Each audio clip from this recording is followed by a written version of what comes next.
My friends, have you ever been to the Mississippi Delta? Well, until recently, I hadn't either. But I just went, and I'm going to tell you about it. Here's the story. Well, I cooked this idea up about a year ago in the winter. It was at this time that a friend lent me a blues magazine, and I cooked up this scheme. I had to go to the Delta. I wanted to go to Memphis. I wanted to go to Robert Johnson's grave. Now, a little backstory. Robert Johnson is probably the most storied through American folklore blues musician of all time. Without a doubt, he was the most influential. He was an early member of what they now call the 27 Club, which basically means he was an insanely gifted musician who died at the young age of 27, in this case having been poisoned at his gig. This happened in Greenville, Mississippi. I knew it was way out in the rural countryside. It's not something that's not been done before. People go there. And when we got there, there was actually litter around the grave. Very uncool. I knew that I just couldn't go driving into Mississippi, though. What I did was I planned it around a weekend where there was a blues festival. So I looked at the date that was happening. It was in early October. So I bought a couple tickets to the show, a couple plane tickets to Memphis, and a rental car. I knew I wasn't going to go down there by myself, so I called my two friends. Gingermon, my friend and an artist I work with from Cleveland, Ohio, and Billy. Hashtag I told Billy. They both thought it was a great idea. We agreed that we'd meet up in Memphis in early October and take this little tour. In the couple weeks leading up to the trip, I must admit I was a little bit nervous. See, I've never been to Mississippi except for driving through on tour when I was much younger, but I've never actually gone there and spent time. See, what you gotta understand, and no disrespect to my Mississippians, if you've ever read a book about Mississippi, seen a TV show, movie, nothing good has ever happened in Mississippi. So, as a person of color, I must admit, I was a little bit nervous. I didn't know what to expect. So I confessed as much to Billy. He's brown too. He had the same fears. We were a little bit nervous, and we both agreed that maybe we should have Gingermon do all the driving, even though it was my rental car. We went downtown to Beale Street that first night because it's the touristy thing to do. And we didn't want to deny ourselves any of the experiences that Memphis had to offer. We weren't disappointed. Beale Street was super cool, neon lights, the aesthetics were amazing, lots of historical sites up and down the streets, but yes, it's very touristy. That first night we went to B.B. King's Blues Club. Now here's what I didn't know. I know of B.B. King's as this corporate rock club where you go to see national and international acts in Times Square in New York and in the French Quarter in New Orleans. Basically a tourist trap. Well, the one we went to is the original B.B. King's Blues Club, which was actually B.B. King's Blues Club, that the corporate one was based on, and it was killer. You paid a $5 cover the first night to get in, and saw two incredible blues soul bands. In fact, the organ player in the second band was from B.B. King's touring road band for many years, and still part of the house band there at the club. The food was amazing, southern food. The next day we went to the Lorraine Motel, which is the Civil Rights Museum and the place where Martin Luther King Jr. was killed in 1968. One of the most famous and iconic photographs of the 20th century.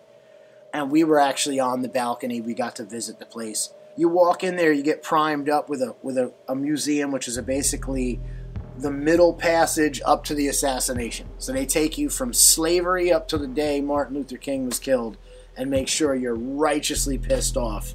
By the time you get up to the top of that balcony, man, you're fired up. You don't know if you want to cry, shit, or punch somebody in the face, man, when you get up to that room.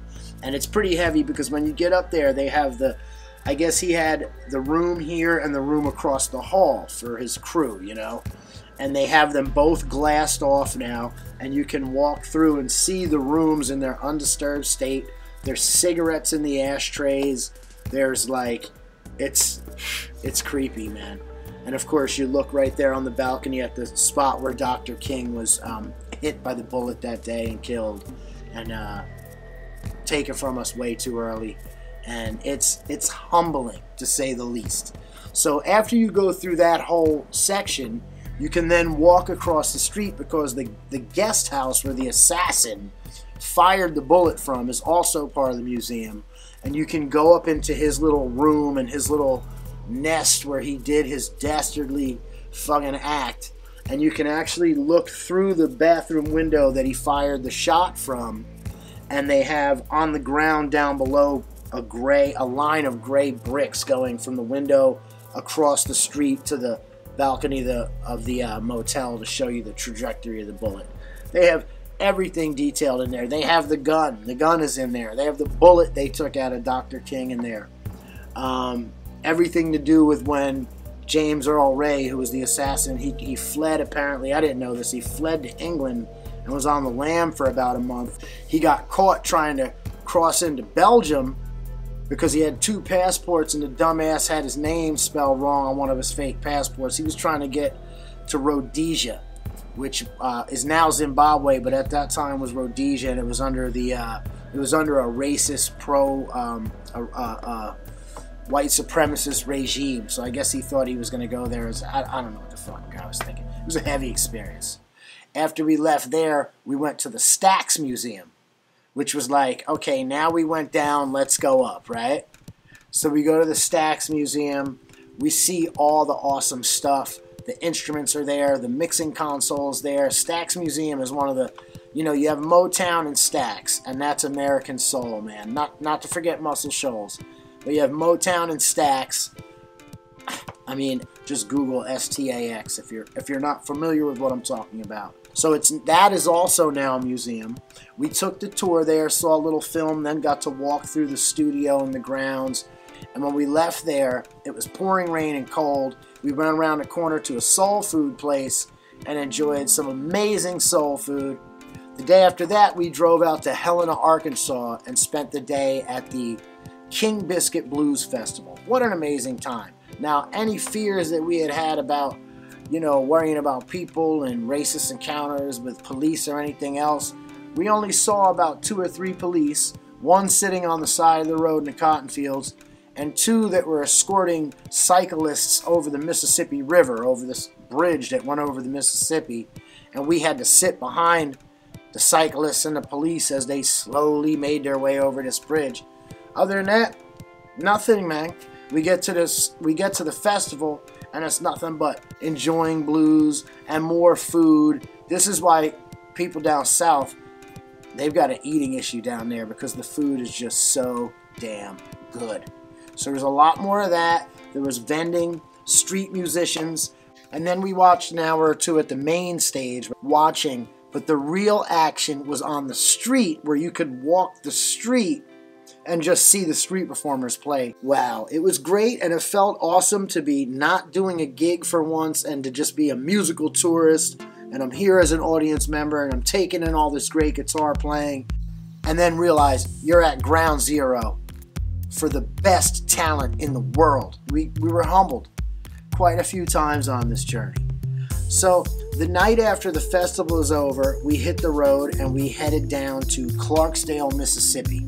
We stayed at this wonderful place called the Travelers Hotel in Clarksdale, and it's a historical building that's been renovated as a boutique hotel. It had this old school feel that kind of tied into the bluesy soul music vibe of the trip and being in the Delta. The couple that run the hotel are the nicest people ever.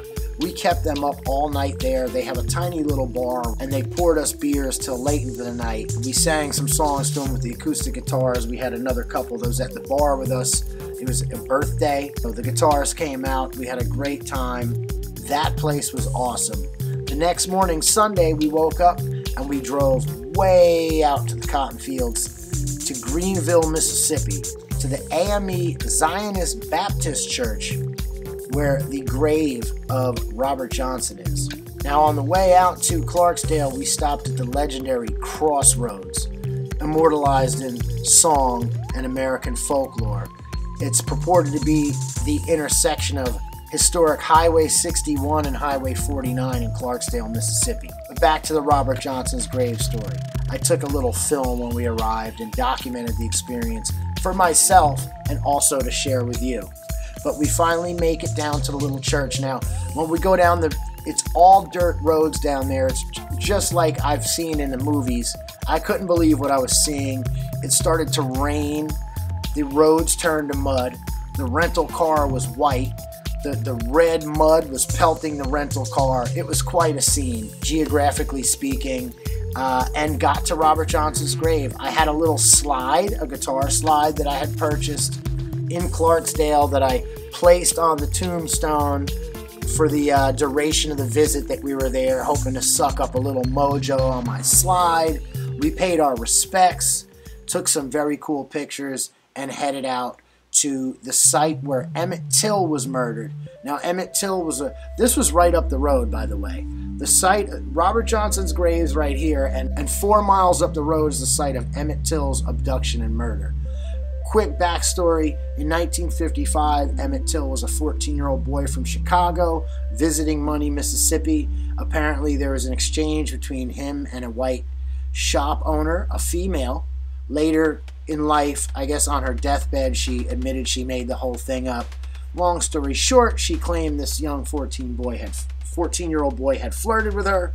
A couple days later, her husband and his brother showed up at the house, pulled him out of his aunt and uncle's house, tortured and killed this young guy, tied a cotton gin thing around his neck, and threw him into the river, the same river that we were driving along, the Tallahatchie River. Famous Tallahatchie from the Tallahatchie Bridge song, Ode to Billy Joe. Emmett Till's murder is considered one of the main catalysts of the modern civil rights movement in the United States. So it was important for us to visit that place. Sad as it was eerie. It's an old-fashioned gas station, too, is right next to it. And it was, I don't know if it was an abandoned gas station, but there was like old Coke bottles, Coca-Cola bottles. It was freaking downright eerie. We hung out a little while there and pow, headed on our way. When we left the Emmett Till Memorial site, we got back on the road for about a 2-hour drive back to Memphis. Got back to the hotel. The staff there, they loved on us all weekend. We were just like crazy guys from out of town. Gingermon had come down from Cleveland. Billy had come up from Puerto Rico, and I had come from Newark, New Jersey to meet there in Memphis. We met back at the hotel Sunday night, had a few more drinks, got up in the morning, and poof, disappeared, man, like a phantom. I had about a half a day more in Memphis, in which time I went downtown, and I did try to get into Sun Studios Museum on my last day, but it was so crowded, I literally couldn't get in. Main takeaways here: Mississippi, definitely not what I expected. I love the place. I fell in love with the food, the people, the music, and the culture, and I'm definitely going back. Memphis, super cool too. I need to go back and do Graceland and Sun Studios. Not a huge Elvis fan, but gotta do Graceland. I'm going back. Helena, Arkansas, super cool. Another cradle of the blues music. Clarksdale, Mississippi, that place is awesome. There's a culture there that's amazing. It's all based on blues and soul music, Americana, community, and amazing food. Just the blues, man. The Delta is freaking awesome, and I can't wait to get back there. It reminded me a lot of Jamaica, and the musical culture reminded me a lot of the reggae culture. Spoiler alert, they're both related. It comes from West Africa. But when you go to the Delta of the United States, and indeed New Orleans and places like that, you can really visually and viscerally feel and see these connections.